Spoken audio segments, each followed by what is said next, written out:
Assalamualaikum warahmatullahi wabarakatuh. How are you all? I hope you all are fine. First we recite इल्म में इजाफे की दुआ रब्बी ज़िदनी इल्मा।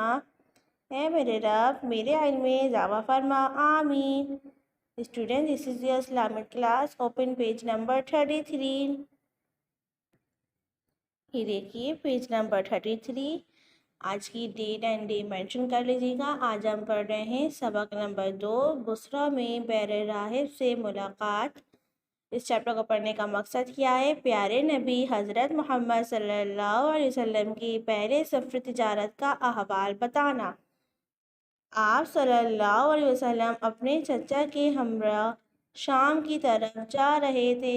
जब काफ़िला बुसरे के इलाके में पहुंचा तो एक ईसाई राहिब ने आप सल्लल्लाहु अलैहि वसल्लम को देखकर कहा कि इस बच्चे में हज़रत ईसा अलैहिस्सलाम के बाद आने वाले नबी की तमाम निशानियां मौजूद हैं। इसने आप सल्लल्लाहु अलैहि वसल्लम के चचा हज़रत अबू तालिब से कहा कि इन्हें मुल्क शाम ना ले जाएं, क्योंकि अगर यहूदियों ने आप सल्लल्लाहु अलैहि वसल्लम को पहचान लिया तो ऐसा ना हो कि आप सल्लल्लाहु अलैहि वसल्लम को नुकसान पहुंचाने की कोशिश करें।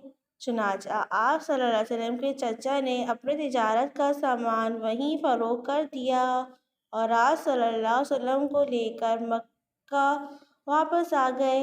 ओके, क्या था कि कहते हैं आप सल्लल्लाहु अलैहि वसल्लम अपने चचा के साथ हमरा शाम की तरफ जा रहे थे। तो जब काफ़िला बुसरा की तरफ बुसरा के इलाके तक पहुंचा तो वहाँ एक ईसाई राहिब था। उन्होंने आप सल्लल्लाहु अलैहि वसल्लम को देखकर कहा कि इस बच्चे में हज़रत ईसा अलैहिस्सलाम के बाद जो नबी आएंगे उनकी तमाम निशानियाँ हैं, तो इस बच्चे को आप वहाँ तक नहीं लेके जाएं।